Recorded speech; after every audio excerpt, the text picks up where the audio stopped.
மக்காச்சோள ரவையை வச்சு ஒரு உப்புமா செய்யலாம், காய்கறிலாம் சேர்த்து. Hello friends, welcome to Subbu creation. எல்லோரும் எப்படி இருக்கீங்க? நல்லா இருக்கீங்களா ஃப்ரெண்ட்ஸ்? இன்றைக்கி மக்காச்சோள ரவையை வச்சு காய்கறி சேர்த்து உப்புமா ஒன்று செய்யலாம். நீங்கள் இந்த வீடியோ பாருங்கள். உங்களுக்கு பிடிச்சதுன்னா ஒரு லைக்ஸ் கொடுங்க. நீங்களும் செஞ்சு பாருங்கள். உங்கள் ஃப்ரெண்ட்ஸுக்கு ஷேர் பண்ணுங்கள். என்னோடய சேனலை சப்ஸ்கிரைப் பண்ணி பெல் ஐக்கான் ப்ரெஸ் பண்ணிவிட்டு ஆல் செலக்ட் பண்ணால் என்னோடய வீடியோஸ் உங்களுக்கு உடனுக்குடன் வரும். இது தாளிக்கிறதுக்கு என்னென்ன வேணும்னு பார்க்கலாம். கேரட்டு, பீன்ஸு, இஞ்சி, பச்சை மிளகா, கருவேப்பிலை, வெங்காயம், கொத்தமல்லி எல்லாம் எடுத்து வச்சுருக்கு. பட்டாணி, பச்சை பட்டாணி இருந்தாலும் போட்டுக்கலாம், உருளைக்கிழங்கும் போட்டுக்கலாம்.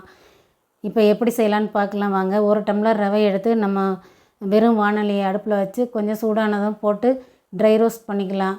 லேசாக ட்ரை ரோஸ்ட் பண்ணால் போதும். இப்படி தான் இருக்கும் மக்காச்சோள ரவை. நம்ம ரவையாட்டமே தான் இருக்கும், ஆனால் கொஞ்சம் மஞ்சளாக இருக்கும்.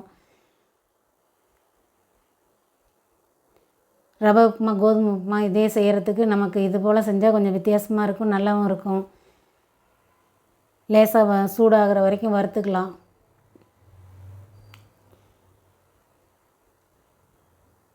செய்கிறது ரொம்ப ஈஸி, ஆனால் உடம்புக்கு ரொம்ப நல்லது ஃப்ரெண்ட்ஸ். இது போல் செஞ்சு பாருங்கள்.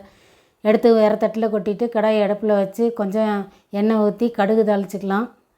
கடுகு தாளித்தோடனே உளுந்தம் பருப்பு போட்டுக்கலாம். உளுந்தம் பருப்பு கொஞ்சம் வறுபடட்டும்.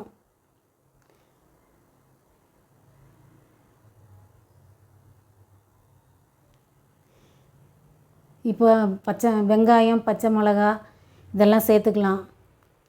இஞ்சி எல்லாத்தையும் சேர்த்துக்கலாம். கருவேப்பிலை எல்லாம் சேர்த்தாச்சு. இப்போ கொஞ்சம் வதக்கிக்கலாம். அதோடையே கேரட், பீன்ஸையும் சேர்த்துடலாம். நல்லா கலர்ஃபுல்லான உப்புமா. நீங்களும் இது போல் செஞ்சு பாருங்கள். கொஞ்சம் வதக்கிட்டு தண்ணி ஊற்றி காய்கறியை வேக வைக்கணும். இதுக்கு ஒரு கப்பு ரவைக்கு 3 டம்ளர் 3 கப்பு தண்ணி ஊற்றிக்கலாம். ஒரு கப்பு ரவைன்னா 3 கப்பு தண்ணி ஊற்றிட்டு நல்லா வேக விடணும். இந்த காய், வெங்காயம், பீன்ஸ் தான் கொஞ்சம் நேரம் ஆகும் வேக. நம்ம என்ன காய் போடுறோமோ எல்லாத்தையும் போட்டுட்டு உப்பு கொஞ்சம் சேர்த்துக்கலாம். உப்புமாவுக்கு தேவையான அளவு போட்டுட்டு நம்ம மீடியம் ஃப்ளேமில் வச்சு நல்லா வேக விடணும் இந்த காயை.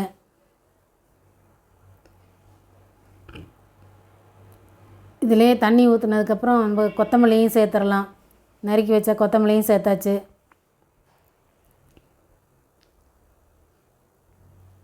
எல்லாம் சேர்ந்து நல்லா வேகட்டும். பீன்ஸ் காயை நல்லா நம்ம எடுத்து நசுக்கி பார்த்து வெந்துருச்சான்னு பார்த்துட்டு அப்புறம்தான் ரவை சேர்க்கணும். ஏன்னா அது கொஞ்சம் வேக லேட் ஆகும்.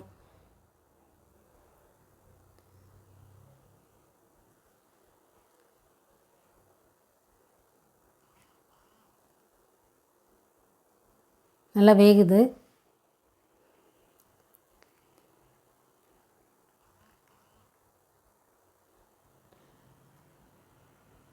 ஒரே மாதிரி உப்புமா செய்கிறதுக்கு இது கொஞ்சம் நல்லா டிஃப்ரெண்ட்டாக இருக்கும், நல்லா டேஸ்ட்டாகவும் இருக்கும்.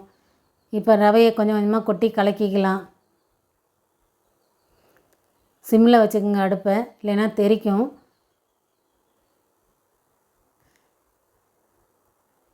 கோதுமை உப்புமாவாட்டம் தண்ணி கொஞ்சம் அதிகமாக ஊற்றணும். இதுக்கு நல்லா கலக்கி விட்டுக்கலாம். பாருங்கள் எவ்வளோ கலர்ஃபுல்லாக இருக்குன்னு.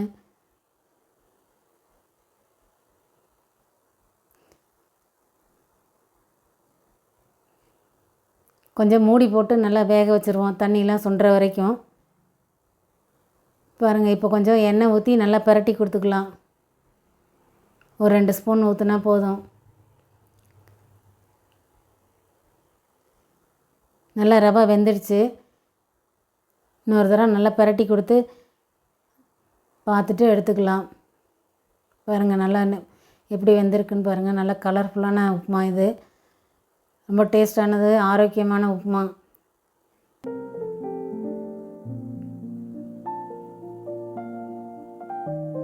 இப்போ ஒரு சர்விங் பவுலுக்கு மாற்றிக்கும். இதுக்கு சைட் டிஷ்ஷாக நம்ம வெங்காய தயிர் பச்சடி வச்சுக்கலாம். இல்லைன்னா கொத்தமல்லி இலை தொக்கு செஞ்சு வச்சுருக்கோம், அது செஞ்சுக்கலாம். இல்லை அதுவும் வேண்டாம்னா ஊறுகாய் வச்சு தொட்டு சாப்பிட்லாம். ரொம்ப டேஸ்ட்டாக இருக்கும். நீங்களும் செஞ்சு பாருங்கள். எப்படி இருக்குன்னு கமெண்ட்ஸ் பண்ணுங்கள். என்னோடய சேனலை சப்ஸ்கிரைப் பண்ணி பெல் ஐக்கான் ப்ரெஸ் பண்ணிவிட்டு ஆல் செலக்ட் பண்ணிங்கன்னா என்னோடய வீடியோஸ் உங்களுக்கு இன்டிமேஷனோட உடனுக்குடன் வரும். பாருங்கள் ஃப்ரெண்ட்ஸ், பார்க்கவே நல்லா அழகாக இருக்குது. நீங்களும் செஞ்சு பார்த்துட்டு கமெண்ட்ஸ் கொடுங்க.